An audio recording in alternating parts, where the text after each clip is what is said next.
Welcome to AB channel. ఈ మొక్క మీకు గుర్తుందా? మా అక్క వాళ్ళ ఇంట్లో గార్డెనింగ్ వీడియో తీస్తున్నప్పుడు ఈ మొక్కను నేను చూపించాను. ఎవరైనా చూడని వాళ్ళు ఉంటే తప్పకుండా వెళ్ళి విజిట్ చేయండి. సో ఈ వీడియో తీసే ఉద్దేశం లేక నేనైతే మామూలుగా పీకేసాను. సో పీకేసిన తర్వాత అనిపించింది మీకు కూడా ఎందుకు చూపించకూడదని. సో వెంటనే వీడియో ఆన్ చేస్తాను అనమాట. సో అక్క ఏమందంటే ఇది ఆల్రెడీ రెడీ అయిపోయినట్టుంది, ఒకసారి తవ్వి చూద్దామా అని అంది.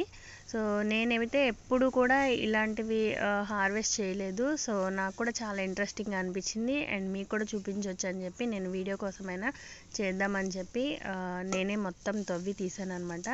సో ఈ విధంగా మట్టికి చుట్టుకొని దుంప లోపల ఊరి వచ్చిందనమాట. యాక్చువల్లీ ఎక్కువ ప్లేసు దానికి కన్వీనియంట్గా ఉన్న స్థలం ఉంటే కనుక ఇంకా బాగా ఊరుతుంది. ఇవి లేతగానే ఉన్నాయి. సో ఇంకా ఊరాలు కూడా. అయితే మాకు ఆనందం పట్టలేక మేము ఎలా ఉందో చూద్దామని మొత్తం తీసేసాం కాబట్టి సో రెగ్యులర్ యూస్ కోసం వాడుకోవచ్చు అని చెప్పి అక్క క్లీన్ చేస్తుంది అనమాట. చూసారు కదా, ఒకటే కొంచెం లావుగా అనిపించింది అండ్ ఇంకా అంతకు మించి లావుగా కూడా ఉంటాయి. సో మిగతావన్నీ చిన్నగా ఊరిని అనమాట. యాక్చువల్లీ ఇది ఎలాంటి ప్లేస్లో వాతావరణంలో పెరుగుతుందో నాకు అంతగా ఐడియా లేదనమాట. ఎందుకంటే నేను ఇప్పటి వరకు కూడా వేయలేదు ఈ పసుపు మొక్క అనేది. సో వీళ్ళు బంకమన్నులో వేశారు.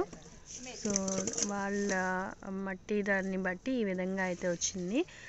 చూస్తున్నారు కదా ఈ విధంగా. ఇప్పుడు మళ్ళీ ఈ బుడిపెలు కనిపిస్తున్న ఆ దుంపని మళ్ళీ నాటితే కనుక మళ్ళీ మొక్క అయితే వస్తుంది.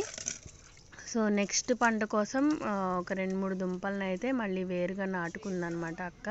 అండ్ నాకు కూడా ఇచ్చింది. మరి నేను వేశాను, ఎంతవరకు వస్తుందో ఏంటో తెలీదు. అండ్ ఈ వీడియో కూడా మొంతా తుఫాన్కి ముందే అనమాట.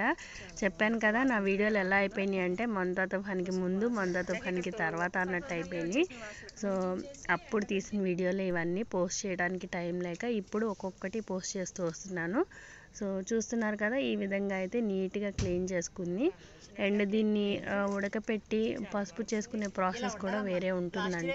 సో ఇది మన వీడియో నచ్చితే తప్పకుండా లైక్ చేయండి, షేర్ చేయండి అండ్ మీ వాల్యుబుల్ కామెంట్ని కూడా చేయండి. మనం కూడా ఈసారి ట్రై చేద్దాం దీన్ని. సో మీరు ఎవరైనా వేస్తే తప్పకుండా నాకు తెలియచేయండి. Thanks for watching.